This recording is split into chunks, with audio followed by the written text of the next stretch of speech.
These roads intersect, on each one I reflect. These lines write my story. Welcome everyone, I am One True Brick, coming at you with another gigantic LEGO Exo-Force review. Today we will be looking at set number 7709, the Sentai Fortress.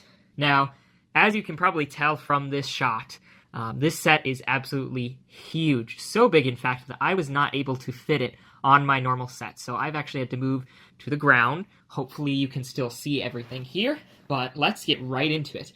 This set was released in 2006 with 1,448 pieces for a shockingly low price, even for the time, of $100. Now, the normal price per part ratio has varied over time, but generally a good rule is about 10 cents per part. So you would expect a $100 set to have about 1,000 pieces. You get close to 1,500, which is 50% more parts. And these aren't like a bunch of little parts. There are some gigantic, large, very unique pieces in this set, some of them exclusive to this set, and many of them exclusive recolors to this set. So it's absolutely gigantic. With a set of this size, as you can expect, there is tons of playability. The nice thing about this set is not only did they give you an absolutely gigantic base, it is still a play set at heart. So we have included in this set the Silent Strike here on the left, which is Hikaru's second battle machine. Up on the pedestal up here, we have the Gate Guardian, which is Hayato's kind of third variation of a battle machine. It's technically what you would call an exosuit, because without him standing inside, the battle machine falls apart. But for the sake of this review, I'm just going to probably interchange exosuit and battle machine for that. Then over here on this side, we have what's called Venom One. Now, despite it being included in the largest set, this was Mecha One's actually first battle machine used, and it was seen long before the Sentai Fortress in the comics, and was also destroyed long before in the comics. So, as for why they decided to include it in this set, it wasn't really involved in the Striking Venom battle, but hey, I'm not going to complain that it's included in it. It's nice for play functionality. You also get down here a couple of iron drones with blaster cannons, and then what is called a Venom Walker, a kind of variation of a Devastator with 6 legs and a tail cannon.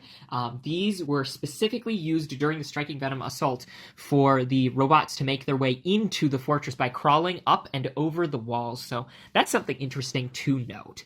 So, as I mentioned before, there is tons of playability in this set. You get a whopping 8 minifigures, 9 if you count the Venom Walker, and on top of that, you have even more places to put them. So real quick, I'm actually going to move you guys over the top so you can get a top-down view of what this set looks like.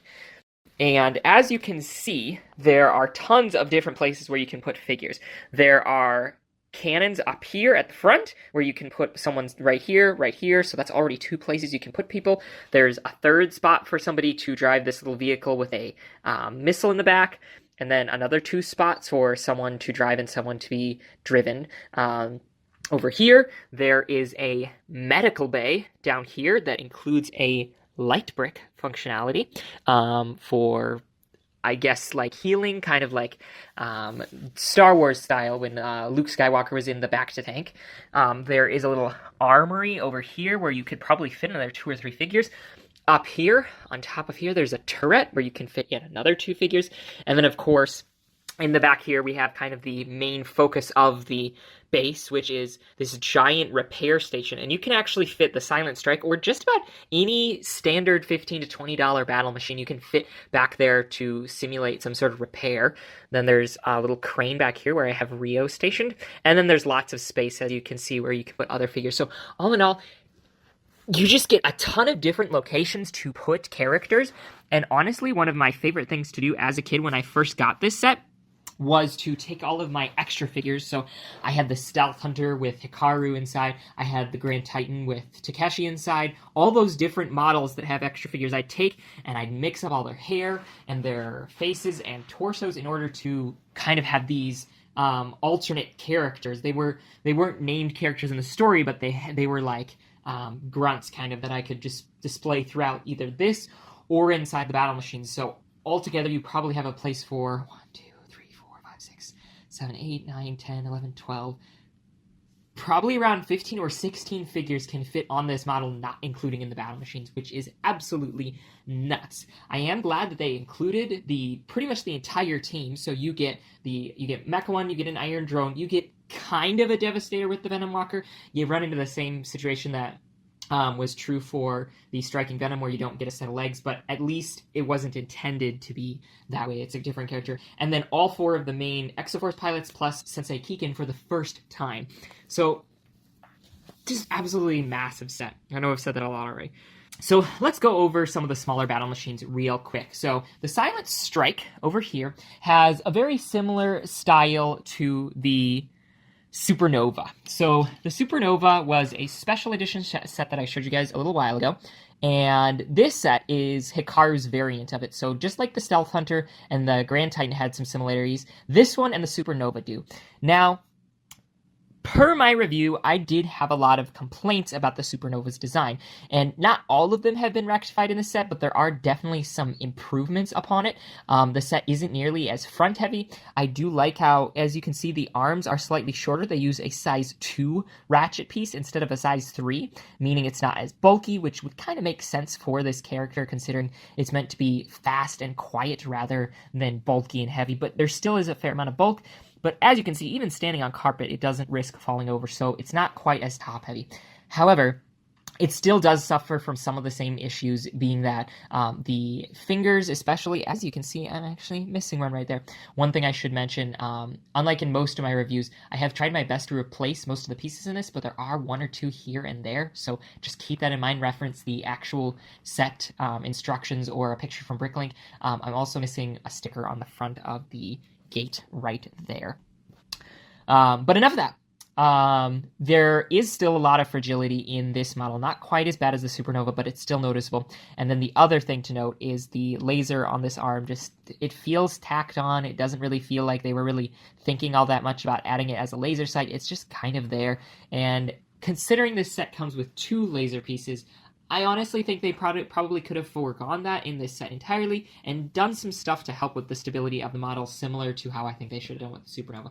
But not going to complain too much. I am glad that they made some improvements, even if not everything is perfect. Another thing to note is the color scheme is specifically an inverted version of the Stealth Hunter. So instead of white being the primary color with hints of blue, it is primarily blue with some hints of white. Oddly enough, they also have black feet for some reason.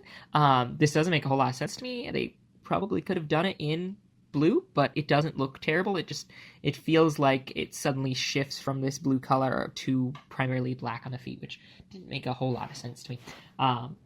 This battle machine was used by Hikaru onwards for pretty much the rest of the year, unlike a lot of the other characters who switched back to their original battle machines once the Striking Venom battle was over. It was also one of the only secondary battle machines that was not destroyed by the Striking Venom, so that's something to note. So over here, we have the Venom Walker and Venom One.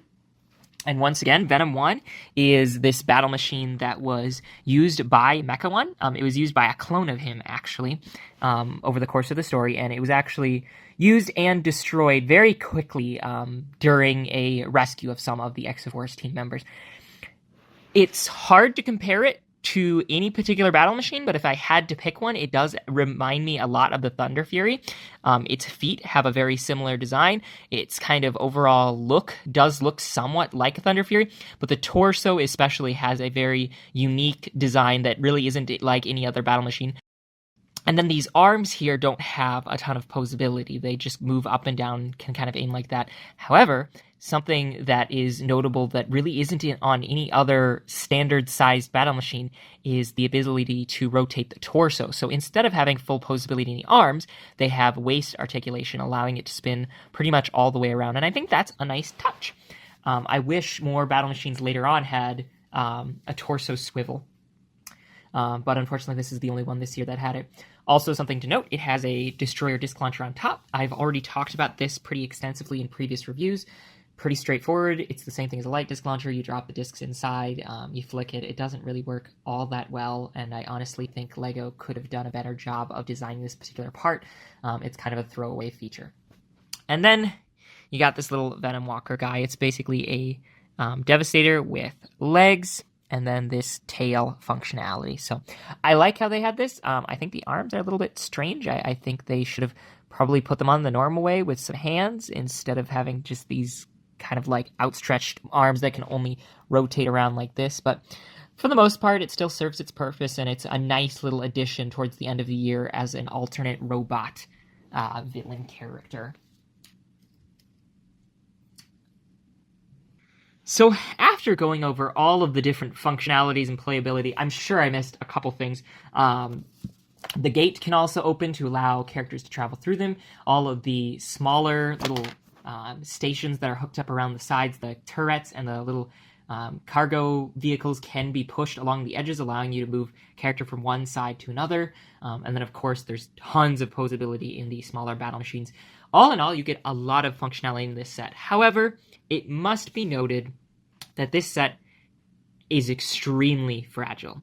In comparison to some of the later structures like the Sentai Golden Tower and some of the larger battle machines, I think LEGO did a better job with some of the later years in terms of making the sets more stable.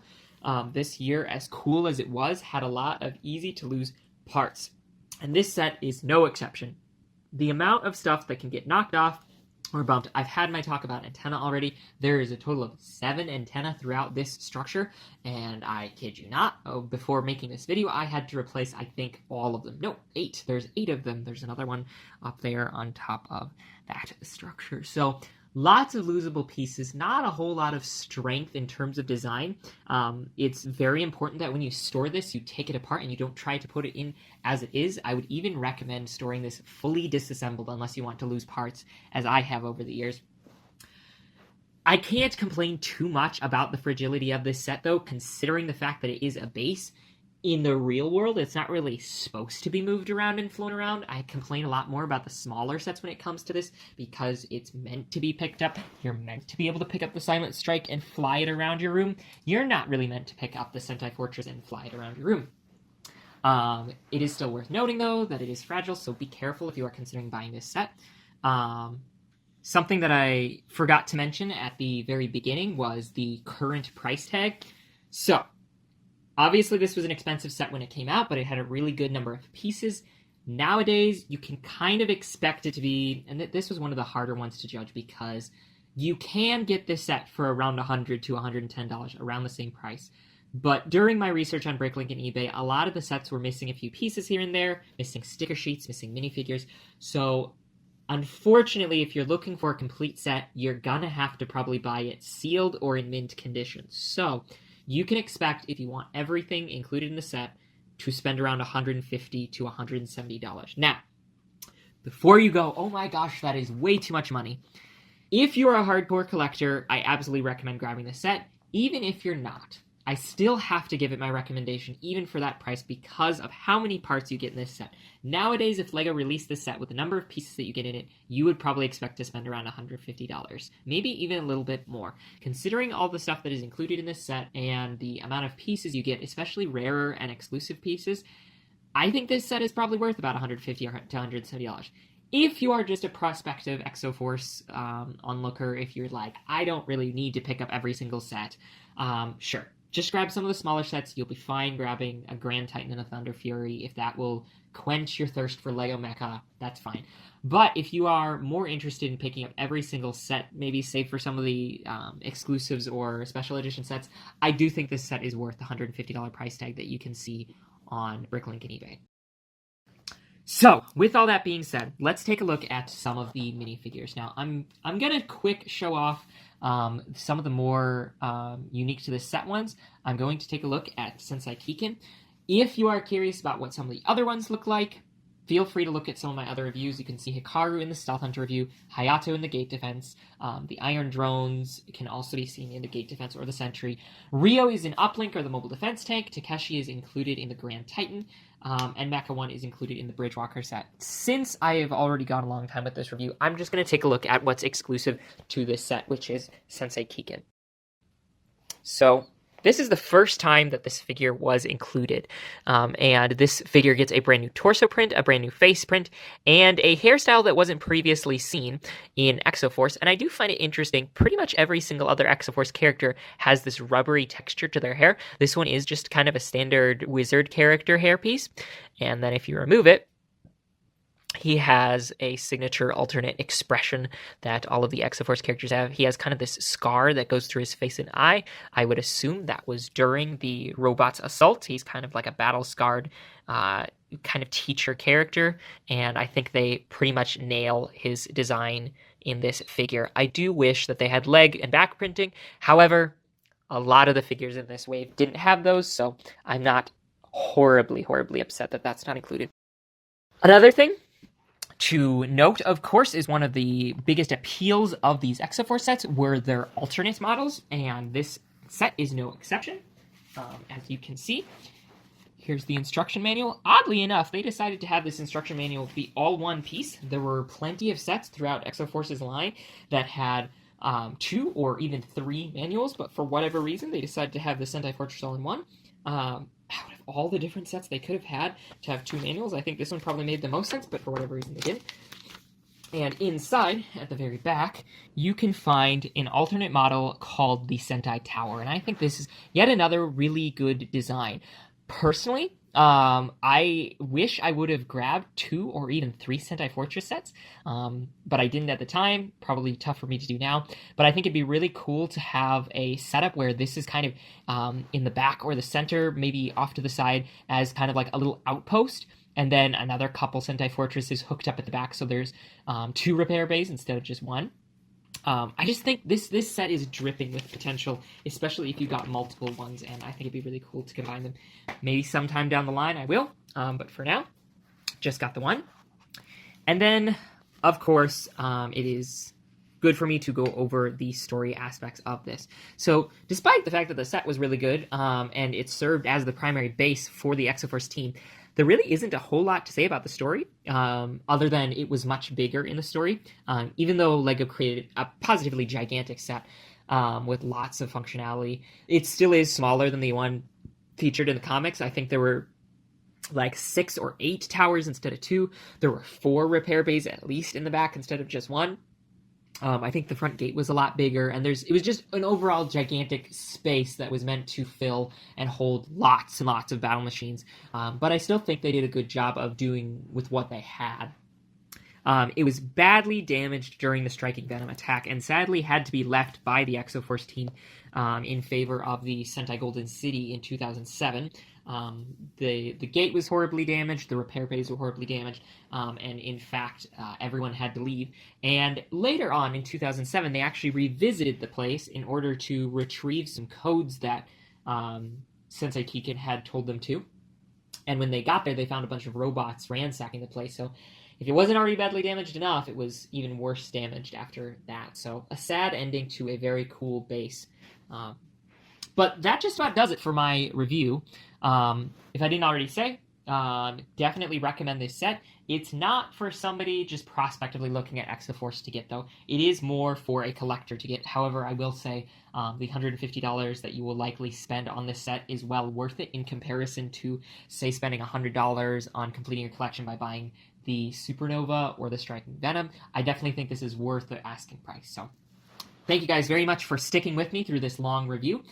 Next week, I have a little bit of a unique review. I will be looking over the entirety of the 2006 wave, giving my recommendations for which sets you should buy, and going over anything I might have missed in those reviews. So thank you again, and I will see you guys in the next video.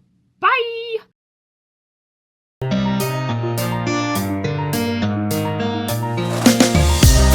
These roads intersect on each one.